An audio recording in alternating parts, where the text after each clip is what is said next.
ایک سوال یہ آیا ہے کہ ماہ ذوالحجہ میں روزے رکھنے کی کیا فضیلت ہے؟ ماہ ذوالحجہ کا جو یہ پہلا عشرہ ہے 10 دن شروع کے، اس کے روزے جو ہے نا یہ ماہ رمضان شریف کے بعد سب سے افضل ہیں، لیکن 9 دن کیا 10واں دن تو عید ہے، عید کے دن تو یہ بقرعید کا جو عید کا دن ہے اس میں تو روزہ رکھنا حرام ہے، اور اس میں جو نیکی کا ثواب جو ہے نا زیادہ ملتا ہے۔ فرمان مصطفیٰ صلی اللہ علیہ وآلہ وسلم، اللہ پاک کے نزدیک ذوالحج کے شروع کے 10 دنوں سے افضل اور پسندیدہ کوئی دن نہیں، لہذا ان دنوں میں لا الہ الا اللہ اور اللہ اکبر کی کثرت کرو، کہ بے شک یہ لا الہ الا اللہ، اللہ اکبر اور ذکر اللہ، اللہ کا ذکر کرنے کے خاص دن ہیں۔ ان دنوں میں ایک دن کا روزہ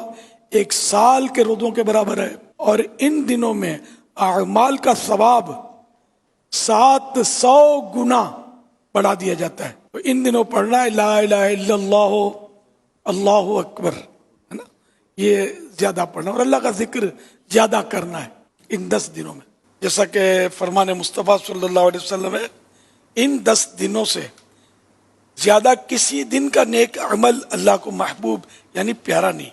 صحابہ کرام علیہم رضوان نے عرض کی، یا رسول اللہ صلی اللہ علیہ وسلم، اور نہ رائے خدا میں جہاد؟ فرمایا اور نہ رائے خدا میں جہاد، مگر وہ کہ اپنے جان و مال لے کر نکلے پھر ان میں سے کچھ واپس نہ لائے۔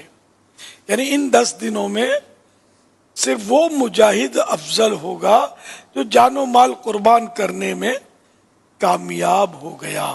ایک اور فرمان مصطفیٰ صلی اللہ علیہ وآلہ وسلم، اللہ پاک کو عشرہ ذوالحج سے زیادہ کسی دن میں اپنی عبادت کیا جانا پسندیدہ نہیں، اس کے ہر دن کا روزہ 1 سال کے روزوں اور ہر شب کا قیام شب قدر کے برابر ہے۔ فرمان مصطفیٰ صلی اللہ علیہ وآلہ وسلم، مجھے اللہ پاک پر گمان ہے کہ عرفہ یعنی 9 ذوالحج کا روزہ 1 سال قبل یعنی جو گزرا قبل اور 1 سال بعد کے گناہ مٹا دیتا ہے۔ فرمان مصطفیٰ صلی اللہ علیہ وسلم، عرفہ یعنی 9 ذوالحج کا روزہ 1000 روزوں کے برابر ہے۔